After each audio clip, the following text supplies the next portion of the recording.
My name is Sadie Jensen, and I did my internship with the National Healthy Marriage Institute. For the introduction, my supervisor was Erin Larson. That's who I worked with throughout the internship.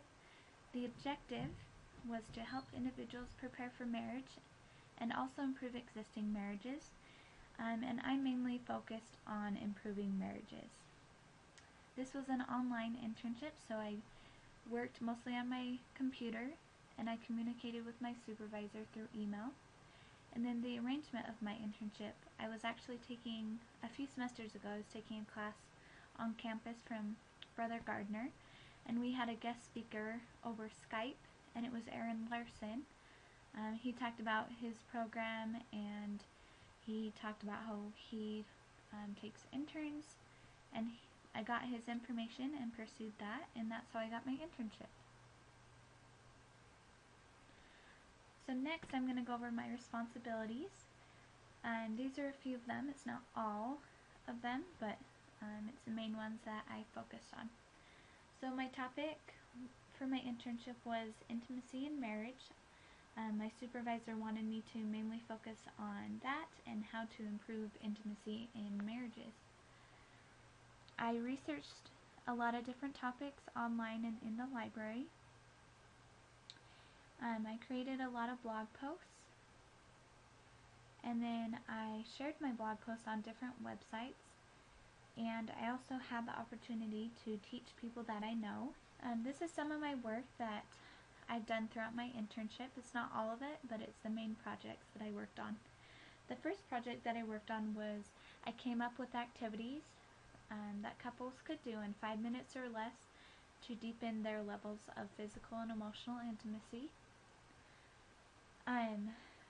Another thing I did for a little bit, I researched pictures for my supervisor.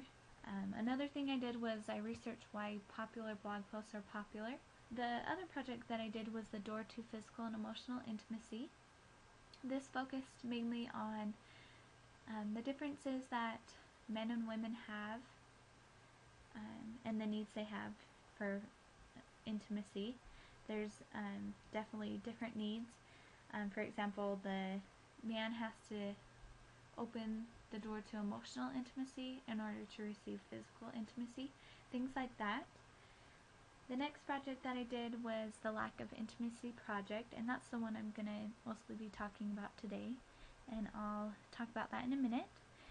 The last project that I did was what I wish I would have known before my wedding night, and it was mainly suggestions to give newlyweds or couples that were getting married, just important things to know before they got married. Now I'm going to talk about the Lack of Intimacy project that I worked on. This was the big one and the one that I worked on throughout most of the semester. I was able to research why women lack physical intimacy, and I came up with the top 15 reasons of why they lack intimacy. So these are the reasons that I came up with, and I was able to make a blog post on each of these. I'm not showing all the information that I came up with because that would take forever, but I'm just going to summarize each one. But for each blog post I was able to come up with a personal experience, so I actually found an individual that struggles with the issue. So I got their permission to share their experience. And then the next thing I did was I researched the topic, so why people have a fear of intimacy, things like that. And then the last part of the blog post that I did was I came up with suggestions for them on things they could work on and ways to overcome this issue or problem. So the first blog post that I made was the fear of intimacy and how some women may have wounds from past relationships that can be carried into present ones, and this might make it difficult for them to have a desire for physical intimacy. The second one that I wrote was about poor self-image and how some women may feel bad about themselves because they feel like they don't meet their spouse's expectations, and the way media portrays women may also make them think that they have to be a certain way when they actually don't. The third one I focused on was fear of disappointment. Some women fear disappointment because they don't want their spouse to not be satisfied with their physical intimacy. So they'd rather than communicate and talk with their spouse, they would just rather revert to avoiding intimacy altogether. The next one is busyness, stress, and anxiety. So some women might simply feel that they have too much to do. So with all the pressures and stresses on their mind, they might feel like they don't have enough time to relax and be physically intimate with their spouse. Or less they might be able to handle the emotional pressure of being physically intimate while also addressing all the stressors in their life. So there's some women that struggle with that. The next one is lack of privacy. Some women might feel lack of desire for physical intimacy because they have children or parents and siblings that live with them. So this might cause them to feel embarrassed or nervous about having physical intimacy with their spouse. The next one is unforgiveness, grief, bitterness, anger, and hate. So some women experience this. They might be harboring feelings that consume their thoughts and keep them from having the desire to be physically intimate with their spouse. So these feelings do not even have to be directed toward your spouse, but they often affect your sex drive. The next one is lack of respect. Some women experience this, and it's really difficult for them to have a desire to be intimate with their spouse because their spouse might not show them genuine love, or their spouse might be constantly diminishing their worth and value in some way, so they lack intimacy. The next project that I'm going to talk about for a few minutes is the one about what people wish they would have known before their wedding night.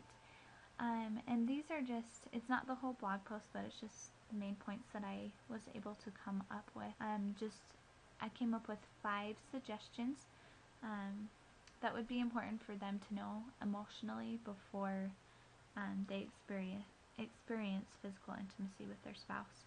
The first one is it's hard to go from abstinence to being sexually active, so I talked about how it's hard to make that transition. Another one was remember that you will probably be really tired, so don't do too much, things like that. So just suggestions to help people that were getting married. And then just to finish up with these questions, the first one is how did you benefit the site you served at? And my supervisor was actually really grateful for the work that I did. I was able to help a lot of people by posting all this information because there's many people all over the world that struggle with these issues. So I was able to provide my supervisor and this institute with great information, but also I was able to share that information with people all over the world that are struggling with it. And the next question is how did I benefit from it personally? And I actually learned a lot. I've been married for over 2 years, but I learned a lot about intimacy, and I never really realized before that men and women have different needs and how it's important to address those. So I would say that I was able to benefit from working on things in my marriage and just strengthening my marriage with my husband. The next one is, would you recommend this experience to other students? And I would definitely. It was really convenient because I'm actually pregnant, so it was nice to be able to stay home and work on my internship instead of going out in public and working on it. But I had a really good experience. I learned so much from it, and yeah, I definitely recommend it to a lot of people. And then if you are interested in this internship, here's the contact information. Like I said, my supervisor was Aaron Larson. I know he's pretty good about taking interns. His email's listed right there, and if you're interested, I would just go ahead and email him. So that was my internship experience. I'm really glad that I had the experience and I learned so much from it that I'll use in my daily life and also in my future. So thank you so much for listening.